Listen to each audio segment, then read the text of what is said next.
அதுவும் அந்த கட்சியினுடைய தலைவர் முதலமைச்சர் அவர்கள் தன்னுடைய வெற்றி குறித்த நம்பிக்கை இல்லாத காரணத்தினால 2 இடங்கள்ல போட்டி போட்டு அதுல ஒரு இடத்தை இன்னைக்கு ராஜினாமாவும் செஞ்சிருக்கிறார்.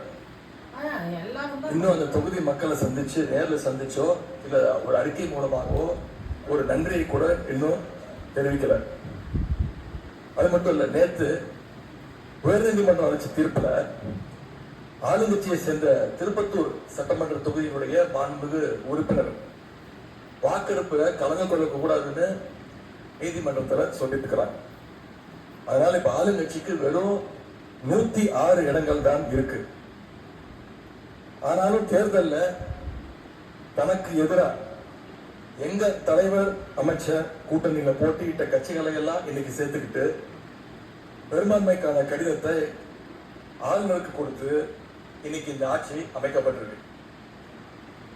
இந்த ஆட்சிக்கு இன்னைக்கு ஆதரவு தெரிவிச்சிருக்கக்கூடிய இந்திய கம்யூனிஸ்ட் கட்சி, மார்க்சிஸ்ட் கம்யூனிஸ்ட் கட்சி, இந்திய யூனியன் முஸ்லீம் லீக், விடுதலை சிறுத்தைகள் கட்சிகளை சேர்ந்த மதிப்பிற்குரிய தலைவர்கள் எல்லாம் சொன்ன காரணம், இந்த ஆட்சியை நாங்க சப்போர்ட் பண்றோம் அப்படின்னு அவங்க சொன்ன காரணம், குடியரசுத் தலைவர் ஆட்சி அமைஞ்சிடக்கூடாது என்ற எண்ணத்துல உங்களுக்கு வெளியில இருந்து ஆதரவு தரோம் அப்படின்னு தெளிவா சொல்லியிருக்கிறாங்க. அதே நேரத்தில் இன்னொன்னு சொன்னாங்க, இப்பவும் அவங்க எங்க தலைவர் தலைமையிலான திராவிட முன்னேற்ற கழக கூட்டணியில் தான் தொடர்வோன்னு சொல்லியிருக்கிறாங்க. உங்களுக்கு ஆதரவு கொடுக்கும் போது அவங்க சொன்ன இன்னொரு காரணமும் இருக்கு, அதையும் நம்ம ஞாபகம் வச்சுக்கணும். மதச்சார்பற்ற ஆட்சி அமையணும்னு சொன்னாங்க. ஆனா இப்ப என்ன நடந்திருக்கு?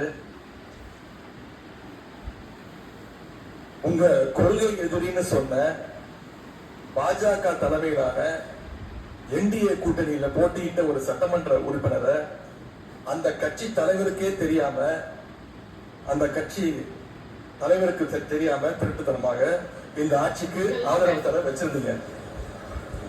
இப்ப நான் சொல்றது ரொம்ப டீசென்டான வெர்ஷன். அந்த திருட்டுத்தனமான வார்த்தை மட்டும் நீங்க அந்த கட்சி தலைவருக்கே தெரியாம இந்த ஆட்சிக்கு ஆதரவு தர வச்சீங்க. இப்ப நான் சொல்றதுலாம் ரொம்ப டீசென்டான வெர்ஷன். அந்த கட்சி தலைவர் உங்களை சொல்ல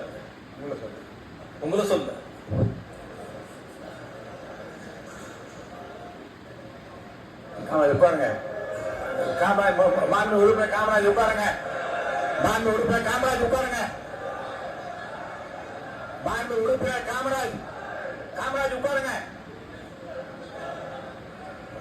இப்ப நான் சொன்னதுல ரொம்ப டீசென்டான வெர்ஷன். அந்த கட்சி தலைவர் திரு டிடிவி தினகரன் சொன்னது என்ன தெரியும்? சொன்னாரு, ஆட்சிக்கு வர்றதுக்கு முன்னாடியே குதிரை பேரத்துல ஈடுபடுறாங்கன்னு சொன்னார். நேற்று சொல்லியிருக்கிறாரு, மாற்றம்னு சொன்னீங்க, இது மாற்றம் இல்ல துர்நாற்றம் அப்படின்னு சொல்லியிருக்கிறார்.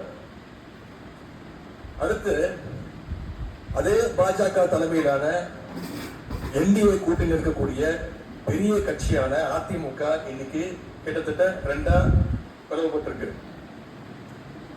பிளவுபட்ட ஒரு குரூப் உங்களுக்கு ஆதரவு தெரிவிச்சிருக்கிறாங்க. அடுத்து நடந்த இன்சிடென்ட் தான் மிகப்பெரிய ஒரு ட்விஸ்ட். பிளவுபட்ட குரூப்ல இருக்கக்கூடிய ஒரு தலைவரோட வீட்டுக்கு ஒரு புது சோஃபா போகுது. சோஃபா பின்னாடியே புது முதலமைச்சரும் அந்த வீட்டுக்கு போறாரு.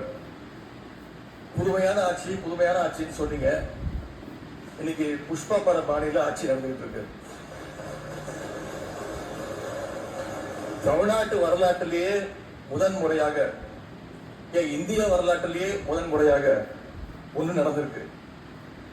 என்னன்னா, கட்சி தாவறதுக்கு முன்னாடியே அந்த குரூப் தலைவர் வீட்டுக்கு போய் இவ்வளவு ஓப்பனா அவங்களுக்கு இன்விடேஷன் கொடுத்தத இதுவரைக்கும் இந்தியாவில் யாருமே பார்த்தது கிடையாது.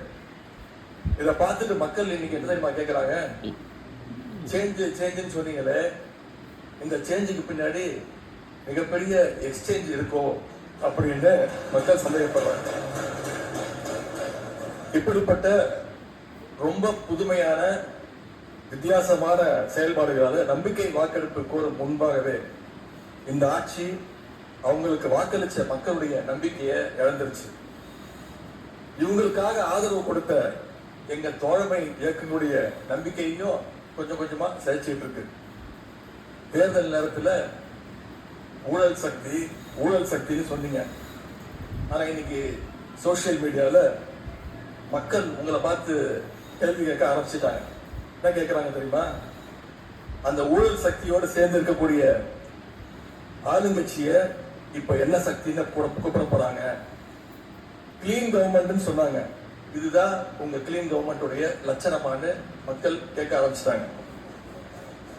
இப்படி நீங்க கூவத்தூரையும் மிஞ்சுற அளவுக்கு அடிக்கிற கூத்த பார்க்கும் போது இந்த அரசு எத்தனை நாளைக்கு நீடிக்க போகுதுன்னு மக்களுக்கு அந்த சந்தேகம் வர ஆரம்பிச்சிருச்சு.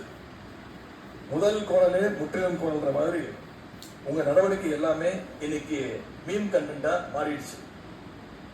மாண்பு முதலமைச்சர் அவர்கள் தன்னுடைய தேர்தல் பிரச்சாரத்துல பெயர் சொல்லக்கூட தயங்கிய அந்த மற்றும் சிலர் கட்சியிலிருந்து ஒரு சிலர் நேற்று சந்திச்சிருக்கிறார்.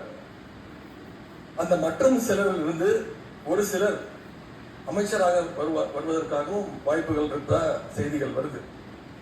அந்த வருங்கால மற்றும் சிலர் மாண்புகளுக்கு எங்களுடைய அட்வான்ஸ் வாழ்த்துக்கள். இப்படி எங்க கூட்டணி கட்சியில் இருந்த கட்சிகள் மற்றும் சிலர் கட்சிகளிடமிருந்து கடன் பெற்ற சட்டமன்ற உறுப்பினர்கள் தான் இன்னைக்கு இந்த அரசு நடந்துகிட்டு இருக்கு.